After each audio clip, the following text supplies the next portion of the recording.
And it's a beautiful late Friday afternoon in Frisco, Texas, just slightly north of Dallas. I'm Brady Tinker. Thank you for joining me for Off of the Helmets. It's time for our weekly conversation about exactly what the hell the Dallas Cowboys are doing. And to be honest with you, if you've been with me all year and for the last couple of years, I am very positive and bullish on this coaching staff and a bunch of these players. And I think the Cowboys were in the top 6 in the NFL last year and how good their team was. They return all of the important pieces, and this offseason now becomes huge. So the Cowboys have been busy at the NFL Combine in Indianapolis this week. Jerry and Steven are doing lots of interviews, taking lots of notes, and forming lots of opinions based on what the measurements tell them and also what their eyes and ears hear and see. The draft is huge for the Cowboys, especially since we can't hear Steven say enough. Well, we are a draft and develop team. And you know what? I wouldn't necessarily refute that. The only issue I have in the last 5 years with the draft and develop idea for the Dallas Cowboys is they've been too late to sign some of their better players to extensions in year 3 or 4 to get them to where you get these people that you have drafted and developed and turned into good players for a 6 or 7 year Cowboy career. They wait to the end and they end up having to pay too much money. And there's at least a couple of people in this free agent class that are Cowboys that are going to need to be paid. And Steven may have messed that up as well. Overall, he does a great job. What he's trying to do to navigate and circumvent the cap is hard every single year. But Will McClay and his team are doing a fantastic job at drafting the right players. And if Jerry stays out of it for the most part, this thing turns in pretty good. So let's talk Cowboys and Off with the Helmets, courtesy of East Coast Sports Investors. So I swear pretty soon when I do that, there's going to be this cool thing that's going to come down and make a little noise and play a little bit of music. And that's why you get this old school pause from me that instead my girlfriend says just looks stupid. She might be right, but we're working on that.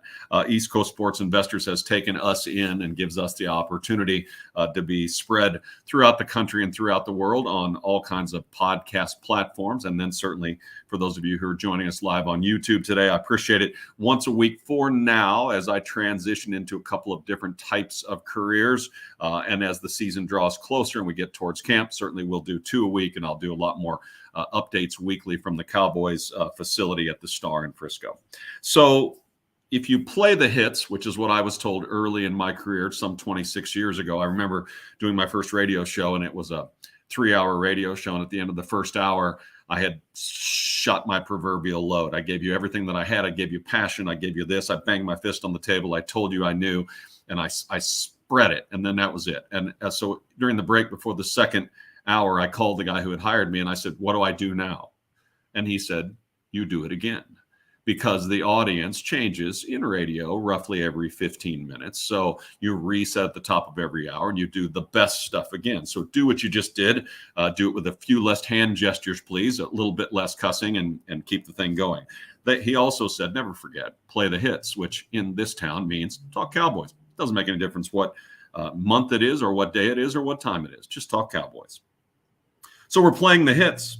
So Mike McCarthy and his new, more conservative offense are firmly in the news. And yes, almost everybody's in Indianapolis at the Combine, but the constant conversation is Mike McCarthy's new offense. And what does it mean? Kellen Moore, from my perspective, is thankfully gone. Not that he wasn't talented at calling plays and that he didn't get into a good rhythm and that he didn't have a tremendous relationship with this organization. And certainly the quarterback, he did.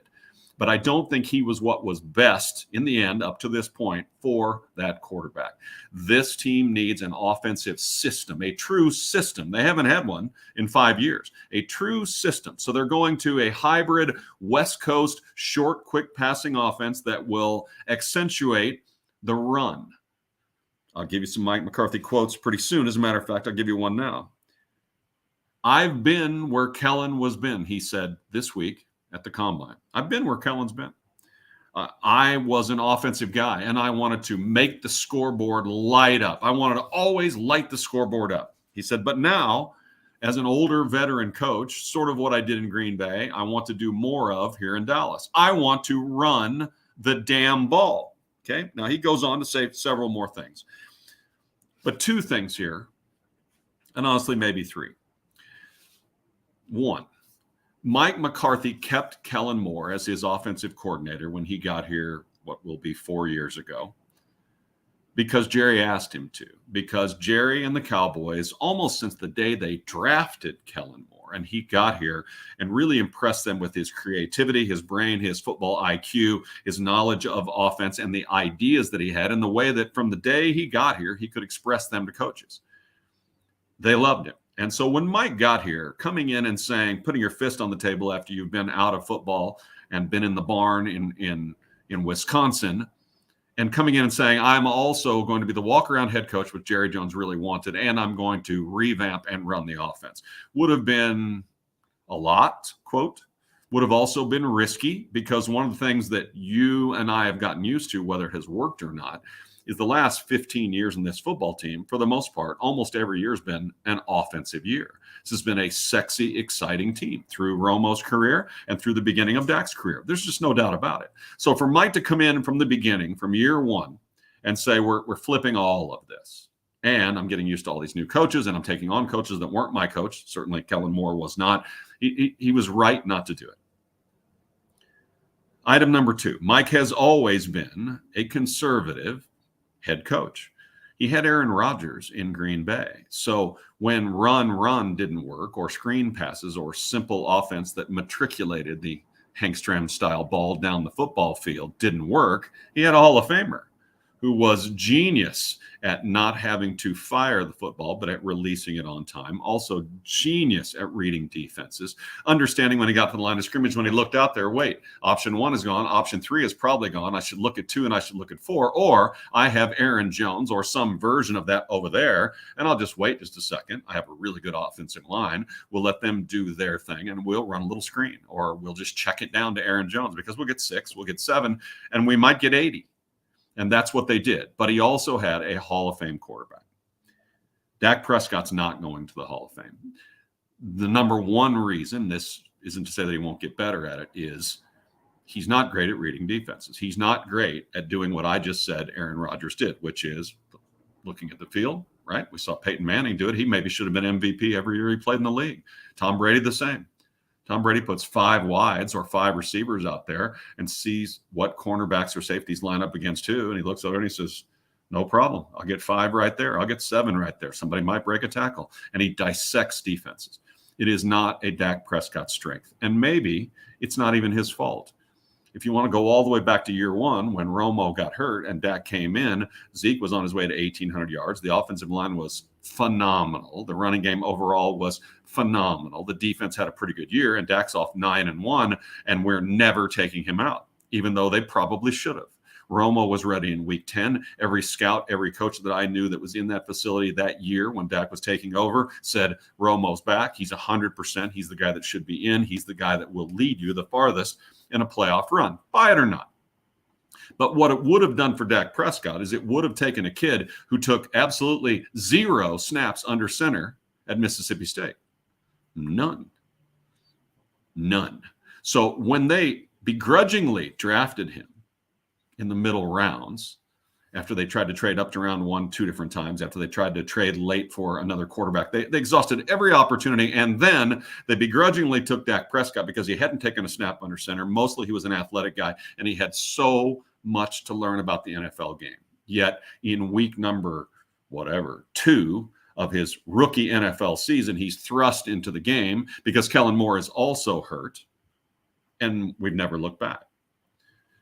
But if they'd have put Romo back in, given his health, if he would have had it through that playoff run and maybe one more, Dak Prescott might be a completely different quarterback.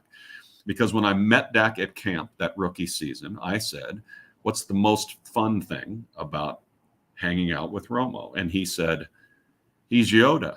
Getting in the film room with him, he sees cornerbacks take a slight misstep, hips get dropped the wrong way, linebackers drop a shoulder, et cetera, et cetera, et cetera. He points these things out. I've never seen them. I've never been taught anything like that. What I'm learning from him right now is incredible. The nuances are incredible. I'm soaking it up. I'm absolutely loving it.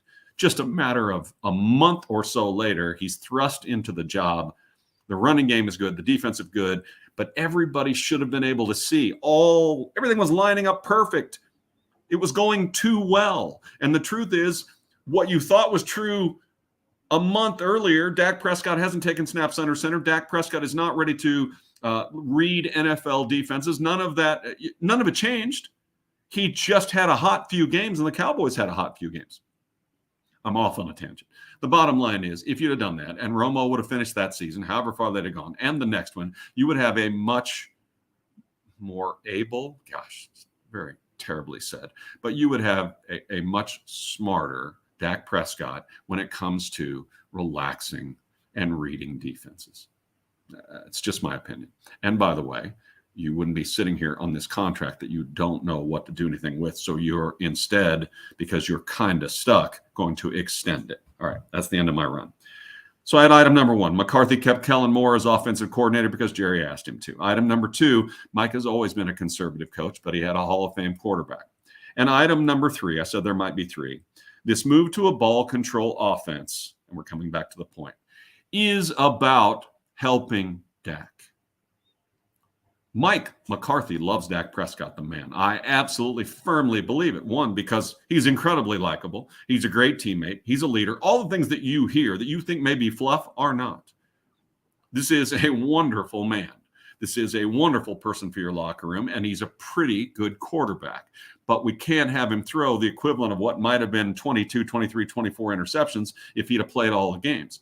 You can't do it. And you don't need to do it. Because what we know in the last 2 years is the defense is really good. And guess what? The defensive coordinator took his name out of runnings for head coaching jobs and is staying. Dan Quinn is still here. The majority of his defense is still here. The 3 Pro Bowlers from that team are still here, although I have to make sure about the kid from Texas A&M. But the bottom line is, when Dak got hurt last year and they went to a backup quarterback with red hair, Mike McCarthy said, in no uncertain terms, we're going to save this by playing defense first, running the football second, and punting the effing football third. We're going to minimize turnovers. We're going to take care of it, and we're going to stay in these games and try and win games late. And damned if you didn't go 4-1. So great job by Mike McCarthy. That probably is when the beginning of the end for Kellen Moore came, when Mike McCarthy realized, especially early in the season, he could beat teams like Cincinnati and the Giants and teams that we thought were pretty good by just literally grabbing hold of this team a little bit and saying, as Rick Carlisle used to say, no more fouls. Okay, for the Cowboys, no more turnovers. No more ridiculous blown assignments on the offensive side of the football. We're going to get into a rhythm. We're going to build ourselves a formula for how we play offensive football that will complement a really good defense. A defense that now 2 years in a row has led the NFL in turnovers. And remember, Diggs went from 11 interceptions to 2 or 3, and yet they still led the NFL in turnovers. This is a hybrid-based, athletes everywhere, eyes on the football defense that is so much fun to watch. To be honest with you, it's a lot more fun for me to watch than it is the offense. A lot more. And it's going to be good again. And Dan Quinn knows it. It's part of the reason he came back. So this is going to be a defense-first team that is now going to a West Coast-type short passing offense. Rhythm, first of all, is much better for Dak Prescott. 1, 2, 3 and out. 1, 2, 3, 4, 5 and out on the number. Quick hits, quick that. No reading, no hesitation. It's there or it's not. We've watched guys in San Francisco who aren't that good at quarterback play quarterback very well because of that system and because of that defense. The Cowboys, in many ways, are going to try to absolutely replicate what the 49ers are doing. That's what they're going to do. And to be honest with you, it's what they should do. It really is. So item number 1, McCarthy kept Moore because he had to. Item number 2, he's always been conservative. And item number 3, this ball control, run the football offense, cut down on turnovers is about Dak. And it's not about saying he sucks, he can't do this. That's not it. It's about saying we're recognizing that we're a really good defense. We're really good at special teams. We ran the football very well, so we'll have to shore up the offensive line. And I'm not sure who's going to play running back, but we're going to run the football, and we're going to set up a short timing passing offense for the quarterback, which gives him the best opportunity to be the leader that he is. And maybe we have 3 to 5 purposeful runs a game for the quarterback. If we're going to run, the dual threat quarterbacks, as we've seen in the NFL, are the toughest to cover because then you've got to account for an extra player if you're the defense. Mike McCarthy loves Dak. So the team, for the most part, the coaching staff is in Indy for the combine. But guess what? A huge part of the offensive coaches are not. They are implementing this offense. Brian Schottenheimer, as you know, has been hired, and he is officially the offensive coordinator. But make no mistake, the offensive designer, the offensive coordinator, and the offensive play caller are all the same person, Mike McCarthy. And he's putting himself out there, and I'm fully for it. His team is behind him. The timing of this is perfect. The players on this team love Mike McCarthy. The coaches on this team love Mike McCarthy, and the Joneses love Mike McCarthy. It is time now for him to step up and put his stamp on this. Andy Reid didn't win any Super Bowls in Philadelphia. He was an offensive genius who had a lot of good ideas who players liked. He got to Dallas, or he got to Kansas City, and he got Mahomes, and he made his offensive ideas better and better and better. Now, they're an extreme example because the truth is the Chiefs can be the 21st ranked defense in the NFL and possibly win the Super Bowl, but they're the only team in the NFL that can do that. So who didn't go to Indy? A lot of offensive coaches. Do you know how many offensive coaches there are? And there's less now than there was. Brian Schottenheimer is officially the offensive coordinator. Jeff Blasco is the run game coordinator. Ryan Fetter is the offensive game management coordinator. Ramon Chin-Young is the quality control assistant because the quality control coach is Will Herringer. Chase Hazlitt is the tight end coach assistant because the tight end coach is Lunda Wells, and Scott Tolzien is the quarterback coach. And I haven't even really talked about who's in charge of the offensive line. And so there's more. So there are upwards of 10 coaches working and reworking this offense so that they understand it. And then Dak will understand it. Mike will understand it. Schottenheimer and Mike will have it down together so that there's a rhythm to this from game one instead of a slow start like there was against Tampa. There are also 2 strength and conditioning coaches that I promise you are in tune with what's happening on this offense and the differences that this offense is going to have as opposed to what it's had the last 17 years. I promise you, the strength and conditioning coaches are working to details that are so minute that we're going to run more zone this or zone that. It's going to affect quads, abs, ass, whatever it is. I promise you, they're getting that detailed on this, and good for them. So when you look at your offense, and it's not going to be job number one. Job number one is the defense. Stop them, get the ball in positive positions for Dak Prescott to have plus field position, which opens up the playbook and makes things easier for the team. Job number 2, punt it when you don't turn it over and when the offense goes stale. And job number 3, get this offense to where, and really see if you agree with me on this. As good as the Cowboys offense has been the last 2 years, and it's been great, top 2 or 3, both the last 2 years, yet how many games and how many times in games when the Cowboys didn't win did the Cowboys trot out on the field and you say they need 3 to tie? They need a touchdown to tie. They need 3 to win. And they go 3 and out. And I think to myself, when I watch the top 5 or 6 quarterbacks or offenses in the league other than this team, they don't go 3 and out. They don't throw the same predictable 12-yard curl, et cetera, et cetera, et cetera. They don't always run for 2 yards on a cloud of dust on first down. They get into some of their favorite plays that they know will get them a couple of first downs. And then they begin to gain momentum. Watch the best teams. It's not brilliance out of Mahomes all the time. It's a dump down for a 7-yard screen. Oh, wait, it popped, right? It's a second down, I formation, and give the ball to the fullback, first down. And then you begin to gain momentum. And not only does the offense feel it and the quarterback feel it and he relaxes, the defense feels it too. And in the biggest of moments, the defense is getting tired or they're not. This quick strike offense that the Cowboys have loved so much for so long, a lot of times doesn't do a damn thing for the defense. Touchdowns are great, but that defense needs to rest. And that's what McCarthy's saying. This is old school football. A lot of people are pushing back on this notion altogether, saying, geez, isn't it a weird time for old school Mike McCarthy to go old school when this team was the first or second ranked offense in all the NFL? Why would you change?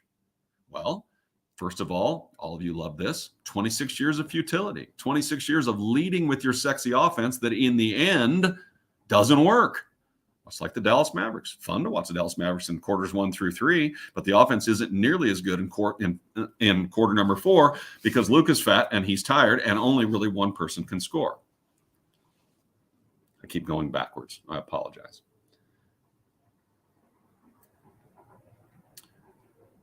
The Cowboys had meetings in Indy with some interesting players, and this is going to broaden this discussion. First of all, the Cowboys have officially 5 draft picks, but they have 3 supplemental picks that they're getting because of free agents who left last year.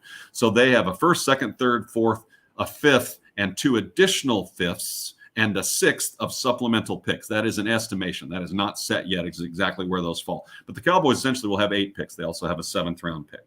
So they have 8 picks. I doubt they will use all 8 picks, but they do like the draft. But I would imagine there is an opportunity with 3 fifths to move up somewhere to get a player that these guys have identified. And Will McClay is so fantastic at this draft, as is his team, that there are going to be athletes and players this team wants. The other thing you see on the defensive side of the football, and you want to see it more on the offense, is true athleticism. This league has never been faster or stronger in its entirety of its existence than it is now. Athletes, people who can put their eyes on the ball, people who can run, whose hips are loose, whose legs are strong. Athletes are what these teams are made of. The best teams are incredibly athletic, and it really is the most fun part of watching the Cowboys defense. The scheme is great. It gives guys opportunities to make plays, to get on the field, to go to Pro Bowls, and to make money, and everyone loves Dan Quinn because of it. But the truth is, this Cowboys defense at its best is so incredibly athletic at all the key positions that it is fun to watch, and they're going to continue to do that. What do you do with the draft? Personally, we've just identified that we're changing the offense, and what we're going to do is run the football a lot more, right? So how about the offensive line? I'm hearing very little right now at this point about the Cowboys drafting offensive linemen anywhere in the first 3 or 4 rounds of this draft, which I can't understand, because Tyron Smith didn't come back until week 13, was average at best playing right tackle. I'll give him credit, and he did get better as the last few games went along, and he is a friggin' warrior. But I'm hearing more and more up to this day on March 3rd, 2023, that Tyron Smith may have played his last football game for the Dallas Cowboys. I've been hearing other people in my business in the last week or so say Tyron's coming back, and so you can plug him in. Terrence Steele's coming back, so you can plug him in as well. So that's 3 really good offensive linemen, because you have the rookie in Smith as well. So don't even need an offensive tackle. Wait a minute. Didn't we just say we're revamping the entire offense and it's going to run more? I can't imagine that you are not targeting some of the really good players in the first 4 rounds of this draft as offensive tackles. Can you have enough offensive tackles? Even if Tyron Smith plays, he always gets hurt. Even if you bring Jason Peters back, he's going to be 41. Can you have enough offensive tackles? You cannot. And if you're going to be good at defense and running the football, then let's get defenders and let's get people who can help run the football. The people who have been interviewed to this point that I have heard about: Jordan Addison, very fine wide receiver from USC, certainly might be there at number 26. Jackson Smith Mbekwe, Ohio State, probably will not be there at 26, but they've done an interview with him. Now, you'll like this list. Cornerbacks: Mekhi Garner from LSU, Emmanuel Forbes, Mississippi State, Joey Porter Jr. from Penn State will not make it to 26. You'd have to move up probably in the top 15 to get Joey Porter Jr. out of Penn State at cornerback if you want to do that. Razon Wright, Oregon State. Razon Wright, spelled interestingly. And you'll like this, or you might not. He is Nashawn Wright's brother. Keely Ringo from Georgia is one of my favorites. A little bit raw at cornerback, so he may have a little bit of a learning curve, but probably the best athlete at the cornerback position in the draft, most likely would fall to the Cowboys at number 26, one of my favorites. I have touted Cam Smith and Christian Gonzalez in the last couple of shows. They are not making it to 26. I don't think the Cowboys are moving up in round 1. They might, but I don't think so. Who else have they talked to? They talked to Max Duggan. Good story, isn't it? And my sources tell me Max Duggan probably goes maybe late round 5, but most likely round 6 or round 7. Do the Cowboys need a backup quarterback? Most likely. Their backup quarterback went 4-2 last year in the toughest of times. He did not light up the scoreboard. He did what the coaches asked, and he did it very well. And this team survived the beginning of the season because of its backup quarterback. So who's the other backup quarterback? Will Grier. Okay, I don't really know much about Will Grier, so I did a little research. Drafted by Carolina in 2019, so he's been in the league 4 years. He's thrown 28 passes. He's completed 53% of his passes. He has 0 touchdowns and 4 interceptions. So everyone says nice things about everyone coming out of Valley Ranch as it pertains to us, because that's what you want to do.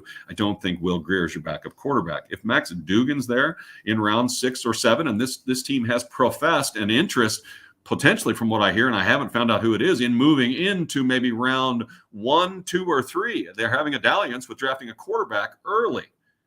Just give me Max Duggan in round 6 or 7. It's the proper personality. It's a local tough kid who will be patient because he was very patient in college. He played all 4 years at TCU. Wasn't very good his freshman year. Wasn't a lot better his sophomore year. Got better his junior year and broke out his senior year. He's going to be the perfect example of what it takes to watch and learn and see what's going on. I think it's a great idea. I really do. So no offensive tackles interviewed. And maybe you don't have to interview offensive tackles. Offensive linemen as a whole that I have met, I like every one of them. They're a little quiet. They can snap you like a twig in just a second. L. Collins reminded me of that one radio show I did with him. We were talking about playing a little basketball, and he's like, be careful, Brady. You'll get dunked on, and when that ball hits you in the head, it's going to hurt. That was a 6'6", 350-pound man who's going to dunk on me. Offensive linemen are bad men for the most part. So all you really want is guys who want to play and who are willing to get better at their technique if they are struggling at it. But maybe you don't need to interview. Maybe they're such a wonderful breed and they all are so close as a unit and they get along. I love offensive linemen. I really do. You'd have a good time going to dinner with offensive linemen. I want another defensive player. Again, we said this is a defense first team. Defensive pass rushers. Tank is getting older. We've been through injuries with Tank. He's slightly overpaid. Tank and Zeke really are two contracts that weren't the worst things in the world for the Cowboys. They've both been very good players. They've both been true Cowboys. I'm not besmirching anybody, but those deals should have gotten done sooner so that the Cowboys would have been in better positions throughout the time that those two played their best football and throughout the time that those two began to trail off because they've taken too many hits. Tank's a good player. He's the kind of player you probably want to make people watch film of because he rarely does anything wrong. He's rarely out of his gap. He's rarely in the wrong position. He understands the game. He's a great example of strategic, smart football, and he's a good player. But he's getting old. Dorrance Armstrong came into his own in large part because, did you know Dorrance Armstrong won 4 games at KU in 4 years? I'm pretty sure that's right. How much must you like football to get drafted into the NFL after you've won 4 games in college football? Dorrance Armstrong really picked it up last year, had 8 sacks. Sam Williams was a second-round draft pick, right? Right. Sam Williams made an impact on me. The problem is when I watch Sam Williams, he's more of a hybrid. I don't think he's big enough to put his hand in the ground and hold up the edge in the running game, and I think the Cowboys will be staunch about wanting another bigger defensive end if Tank needs a replacement. Sam's more of a hybrid. So give me a defensive athlete. Keely Ringo would check off a box right away, the cornerback from Georgia in the first round. Just do it. Just do that. And then go get yourself an offensive tackle, whoever the next best offensive tackle is from the biggest school that played against the best competition, and move on. Defense, running game, make the game easier on the quarterback, and get into the vision of what the head coach sees for the offense. I remember Steve Nash. I keep going back and forth to basketball because I love basketball. But I remember Steve Nash when he got to Dallas. Don Nelson Sr. brought him in to play with Dirk, and it didn't go very well, really, most of the first year, if you remember. They both looked funny, had funny haircuts, hoop earring for Dirk, bleach blonde hair for Nash, and all of us were like, yeah, this looks like a good idea. Well, certainly it turned out to be. And I remember interviewing Nash maybe in year 3 when he was here, and I said, what changed? And he said, instead of trying to learn Coach Nelson's offense the way that I saw it, reading it, watching it on film, I had conversations with him, and I saw Don Nelson's offense through Don Nelson's eyes. And once I understood his vision and how he thought all of this should work, a light clicked. So the bottom line is, for this offense to be ready, game 1 of this NFL season, the quarterback, the offensive line, the skill position players all need to understand exactly what Mike McCarthy's offense is supposed to do. See it through Mike McCarthy's eyes, okay? Don't just listen to him. Don't just listen to him say, more runs takes more time so the defense rests more. We turn the ball over less. Don't give me the 1968 version of whoever said 3 things happen when you throw the football and 2 of them are bad. We all know that that is completely out the window. The NFL is now designed to make offenses pass the football. What's happened in the last couple of years to slow that is that basically every team is playing 2 and sometimes 3 deep safety. So you just hardly can get a ball over the top for an 80-yard touchdown. It's almost all gone. So now you have to 8-yard, 4-yard, 6-yard, 12 yards, 16 yards, maybe 21 yards. You have to do it that way. The way the defenses are playing now invites you to run the football. I've told you this, and I think you know it. The NFL had its largest season ever at 4.5 yards per carry. Everybody ran the football in the NFL this year. Everybody, when they averaged it all up, ran 4.5 yards per carry. Everybody. That's the biggest number since ever. It's never happened. 127, I believe, 0.1 yards per game for every team. Like the biggest number since the 70s. It is now a running game because the defenses are forcing that. There is an overreaction by the defenses to play back and to basically a quarterback to look around and say, I got 5 here plus a tight end blocking 4. I got 6 blocking 4. We'll get 3. We'll get 4. We'll get 5. We can go all the way down the field. It's not going to be as much fun to watch, but Mike McCarthy is going to subscribe to what is actually going on in the NFL. So we can all say pass interference is easy to get. It's easy to throw the football. Football is efficient. Metrically, passing the football now is the thing that you should do, as opposed to the 60s and early 70s when you probably shouldn't do it. Now you should. And the Cowboys are going to do it less. The Cowboys would like to run the football more next year than they pass it, or at a minimum be somewhere around 50-50. And they weren't far off 50-50 this year. So now the fine-tuning, the digging down, and what the hell are you saying if it was close to 50-50 last year, what's going to be different? When you run and when you pass are going to be different. The circumstances with which you pass and when you pass are going to be different.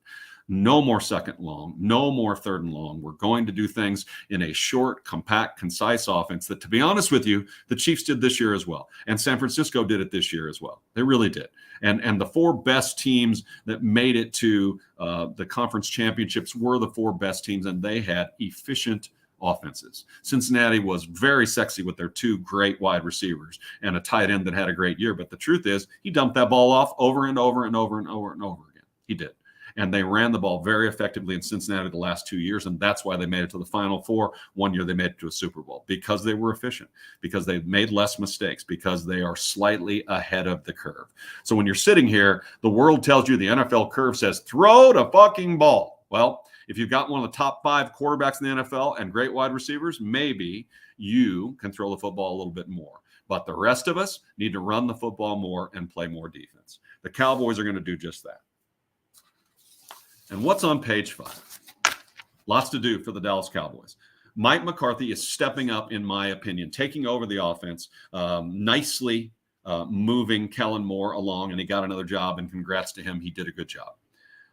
Now go get Mike McCarthy his players. He has told you we are going to play defense.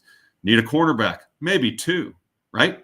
Need another athlete somewhere on the football field. And if it's Keely Ringo at corner, maybe that qualifies, but I need another athlete, and I need to know who else might be rushing the passer if Tank can't go in a year or 2. I need to know that. Draft him. Then go to offensive line, right? People who keep telling you that Tyron Smith is going to be fine, and Tyler Smith obviously is way better than most of us thought when he got drafted, and a great kid, right? And then you can do 42-year-old or 41-year-old Jason Peters, and then, certainly the injury from Terrence Steele is going to be fine. Is it? And if we're a defense and run football team, is it? Because now I hear Tyron's probably not going to play. 41 is 41, and Terrence Steele's coming off an injury. Now, I understand he's doing remarkably well in every aspect at his recovery, and that they expect him to be 100%. So they got to sign him. He's also a free agent. Get some more offensive linemen. It's core stuff. This is going back to trying to win. Did we all not notice in the final 4 games, the other thing that stood out, those 4 teams were physical as shit. They were. They made less mistakes. They had less penalties. They turned the ball over less. They had really good quarterback play, except for San Francisco. And they were physical as shit. When you heard 5 guys coming in and stopping a run or making a tackle, you're like, hear that sound? The Cowboys do that sometimes, but not all the time. They're going to do it now all the time. A willingness to hit and tackle because they're going to get more rest because the offense is going to be more efficient. I swear, I believe it's the right thing. And here's the other thing. It doesn't really matter what any of us want. Dak Prescott is staying. This contract is what it is. He is the human they want him to be. And there is essentially no way out of this Dak Prescott contract in the next 2 years without absolutely effing up your team's ability to try and win games and to try and go further in the playoffs and play in a conference championship. There is no way. So it's not going to happen. No one's taking Dak in trade after a catastrophic injury when he's due roughly $47 million and $51 million in the next 2 years. It's not going to change. So if you're yelling at me saying it's not what I want, they got to do this, they got to do that, this is all they can do. And they are a pretty darn good football team. So in my estimation, they're going the right direction. Is the situation with Dak and that contract the right thing? Probably not, but it doesn't make any difference. It doesn't make any difference. So get on board because it is a good team. It is a good coaching staff. The locker room is as solid as I've seen it in years for these last 2 years in a row. There is momentum here. And you got to figure out how to get a free agent wide receiver. And you got to figure out a few people that you're going to keep that are free agents on your team. And Steven's got to do a better job, honestly, a better job at signing guys in the right time, signing the right guys, pushing Jerry aside and saying, I know you love him, but I don't give a shit. That's too much money for a running back in years 4, 5, 6, and 7. That shit's got to stop. And if that stops, because I want to tell you, Bill Belichick won a lot of Super Bowls jettisoning first-round picks. First rounder gone, first rounder gone. It gets me 2 more picks. He makes a lot of money. I got 2 good years out of him. I can do without him. Those are the hard decisions in this league that have to get made. And the Cowboys are making some of them now. Mike McCarthy is putting his neck on the line for this team, and he is going to have Dak Prescott as his quarterback. That contract just says so. I'm Brady Tinker. I can't wait to see you next Friday. The combine will be over. We may have signed a free agent. When does the year end? The NFL year ends, I think, the 15th of March. So no free agents will be signed, but we will have some really good rumors about who's coming. I'm totally against Odell Beckham Jr., just to throw that out. Cowboys are going to sign a free agent wide receiver from somewhere. This conversation about this team is so much fun for me, and I hope it is for you. But I'm from Kansas City, so I got a Super Bowl. I love you all. Thank you very much for watching. I'll see you next Friday right here on Off of the Helmets, courtesy of East Coast Sports Investors.